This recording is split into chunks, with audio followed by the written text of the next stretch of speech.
চরিত্রের প্রেমে পড়েই আমি এই কাজটা করছি।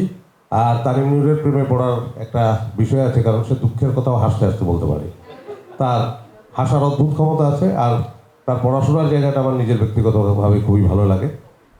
আরেকটা বড় অনুপ্রেরণা আসলে উৎসব। এটা আমি তানিমকেও বলেছি যে আমার কাছে মনে হয়েছে এই প্রেজেন্টেশনের সিনেমা আমি বাংলাদেশে আগে দেখিনি। উৎসব থেকে আমার তাই মনে হয়েছে। তো সেই জায়গা থেকে আমার মনে হলো, আর আমরা যারা এখানে আছি সবাই পরস্পরের সঙ্গে কাজ করার আমাদের দীর্ঘ অভিজ্ঞতা। আমরা একসঙ্গে অনেক ওঠা বসা করেছি, বহু কিছু করেছি, শুধু ওঠা বসা না। তো এই সিনেমার মধ্যে আমরা আরও বহু কিছু করব, প্রচুর ওঠা বসা করবো। সেই লোকটাও সামলাতে পারিনি, আর চরিত্রটাও দারুণ লাগলো, সেই লোকটাও সামলাতে পারিনি। একটা টৈটুম্বর অবস্থা, কোথাও ফাঁক নেই, তানিম নূর সহ সব কিছু মিলিয়ে।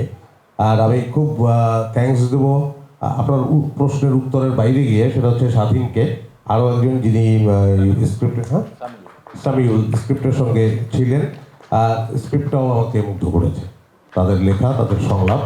আর এমনিতে হুমায়ুন স্যারের উপন্যাসটা তো আগে পড়েছি, সেটা তো দারুণ ছিলই হোক, এবং তার অধিকাংশ লেখাই আমার অত্যন্ত চমৎকার লাগে। দারুচিনি দ্বীপের ওই চরিত্রটি আমি যখন উপন্যাসটি এমনি অন্য সময় জীবনেও জানতাম যে এই চরিত্রটি আমার করা হবে, কিন্তু যখন এবং রেগুলার মিডিয়া বা ফিল্মে অভিনয়ের কথা চিন্তাও করিনি, থিয়েটার করতাম, সেই সময় ওই চরিত্রটি আমার পড়ার সময় মনে হয়েছিল এই চরিত্রটা যদি অভিনয় করতে পারতাম।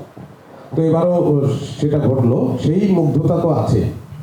আর কেমন লাগছে, এক ধরনের উত্তেজনা কাজ করে আমার সাধারণত যে কোনো কাজের আগেই। কারণ হচ্ছে যে এখানে বড় বড় কথা বলার খুব অবকাশ নাই,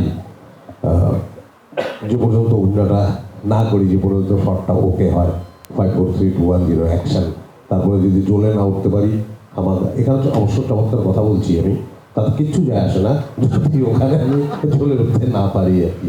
তো দোয়া করবেন আর কি।